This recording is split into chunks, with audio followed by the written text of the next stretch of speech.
እሺ አሸናፊ ምንድነው እንግዲህ እንደውም 50 ዓመት እንጂ አሁን አይደለም 30 ዓመት አይደለም አማራው ይፈጅ የነበረው እርግጥ አሁን ባለፉት በአጼ ኃይለ ሥላሴ መንግስት ከወደቀ ጊዜ ጀምሮ እና ቀደምም ሲል 1928 ነው ጠላት ኢትዮጵያን የወረረው።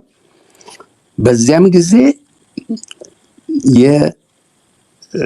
የጦርነቱ የፍጅቱ ሰለባ የነበረው አማራው ነው። በአደባባይ ጠላት አማራ ነው ብሎ የቀሩትንም እንትኖች ኢትዮጵያኖች አስነስቶበት እንደውም የደቡብ ኢትዮጵያኖች 850,000 አማራ ከድፍን ኢትዮጵያ ማነው ከደቡብ ኢትዮጵያ ነቅሎ ሲያስር የተገረሙት አማራ ጠላት ነው ብሎ ቢላቸው ደቡብ ኢትዮጵያኖች አማራን ያቅፉት ነበር። ምንም በአማራ ላይ ምንም ጥላቻ አልነበራቸውም።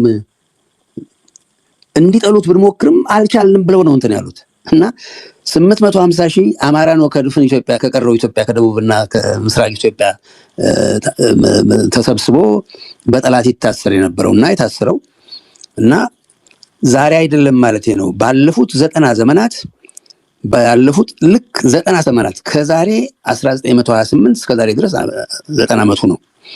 ጠላት ኢትዮጵያን 5 ዓመት በወረረበት ጊዜ በሁለተኛው ጦርነት ወደ 1 ሚሊዮን ህዝብ ያላልቋል። 95% የሚሆነው አማራ ነው። አረበኛውም በቀረው ኢትዮጵያዊ ከላይማ እንዳለ አማራ ነበር። 94% ቅድም እንደተጠቀስኩት አማራ ነበር። ካለቀው ወደ 1 ሚሊዮን ህዝብ በሁለተኛው ጦርነት ወደ 15% የሚሆነው ህዝብ ነው 15% የሚሆነው የኢትዮጵያ ህዝብ ነበር ያለቀው። በርካታው አማራ ነው። አዲስ አበባ ውስጥ 34,000 ሰዎች ነው በሶስት ቀን የጨፈጨፈው። በዚያ ጊዜ 90% በላይ የሚሆነው የአዲስ አበባ የቆረቆራት የአማራ ህዝብ ነበር። ስለዚህ ጦርነቱ ባለፉት 90 ዘመናት አማራ ያልተጨፈጨፈበት ጊዜ 33 ዓመት ነው። ይሄም ጠላት ከኢትዮጵያ በወጣበት በ33 ዓመት ጃንሆይ እንደገና ከስደት ተመልሰው ስልጣን በትረ መንግስቱን በያዙበት ጊዜ ከዚያ ጊዜ ጀምሮ እሳቸው እስከተገደሉበት ድረስ ከተነሱበት ጊዜ 33 ዓመት ብቻ ነው አማራ ያልተሳደደው በኢትዮጵያ ውስጥ። በአማሮች ባልመሯት ኢትዮጵያ ውስጥ ጣሊያን የደርግ ጋላ እና የጣምራ ትግሬና ጋላ ዛሬ ጋሎቹ እንትን በአጠቃላይ በአማራ ላይ ነበር ጠቅላላ ጦርነቱ አማራ ላይ ነበር። እንደውም አሁን ቅድም እየመለስኩ ነበር አንድ ዘመዴ ነው ምንትስ የሚባል ውዳቂ ከአሜሪካ እንትን ያለ ለነኝ ሰዎች የሚያለቀልቅ ስለሱ እንትን ብለው ወያኔና እነኛን ያሞግስ ነበር ብለው ነው እንትን ያሉት። የሚገርመው አዲስ አበባ ይሄን ሁሉ ግብስ እንትን ሲባል ብልጭልጭ ይወዳል ብለው ነው መሪውን እንትን የኢትዮጵያ መሪ ተብየውን ይሄን የሰባተኛ ክፍል ውዳቂ ብልጭልጩ ነው ምሁር ተብዮቹን የገረማቸው። የተነቀለውን ቤቱ የሚፈርስበትን ትልቁ ንብረት ያንድ ሰው ቤት ነው። ቤታቸው የአያት የቅድመ አያቶቻቸው ቤት የሚፈርስባቸው አማሮችና ሌሎች ጥንታዊ ኢትዮጵያኖች ያሊጠቀስ ሲገባ እሱን እንኳን እንትን አላሉትም። እና በአጠቃላይ አማራ ጦርነት የታወጀበት ዛሬ አይደለም የዛሬ 90 ዓመት ነው። ባለፉት 90 ዓመታት ውስጥ በሰላም እንደቀሩ ኢትዮጵያኖች የኖረበት ጊዜ 33 ዓመት ነው።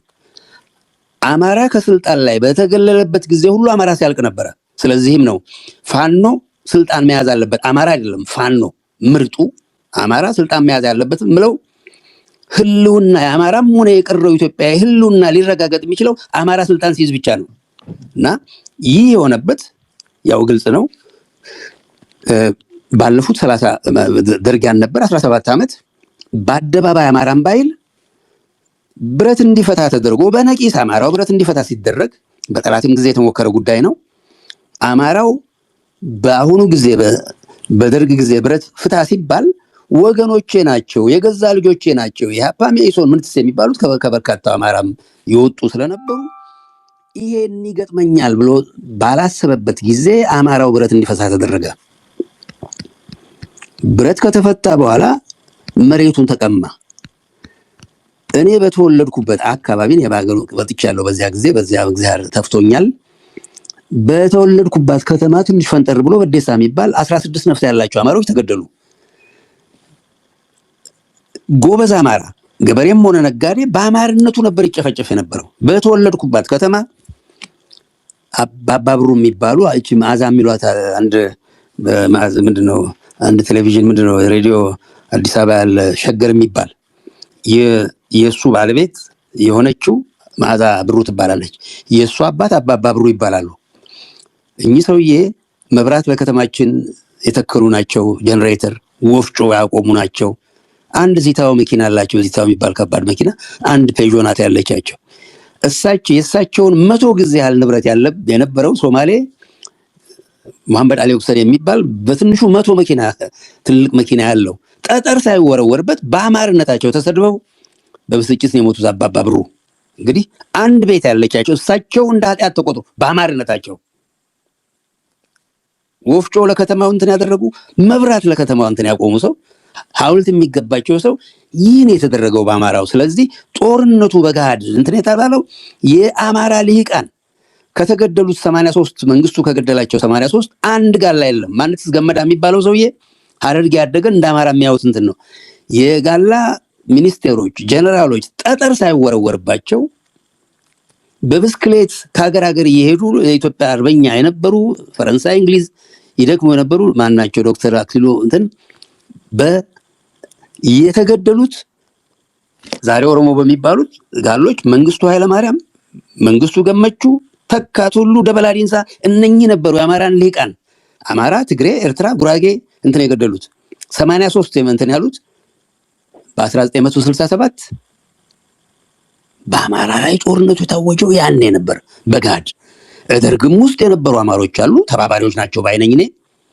ይሄ ሁሉ ግፍ ሲፈጸም 17 ዓመት ሙሉ ሀብት ንብረቱ ተቀምጦ ኢትዮጵያን በእግር ሄዶ የኢትዮጵያን ዳር ድንበር ያስከበረ ነባሯን ኢትዮጵያ በጠላት ጊዜ በግራኝ ጊዜ የተበታተነችዋን ኢትዮጵያን ለመመለስ ፈረንጅ አውሮፓ እንደገና በወረረበት ጊዜ አፄ ምኒልክ ድንበሬን እንግዲህ ያላስከበረ ብለው ባስነሱ እንደ ጠላት ተቆጥረው የአማራው ልጅ 17 ዓመት ሲጨፈጨፍ የነበረው በደርግ ጊዜ ነው።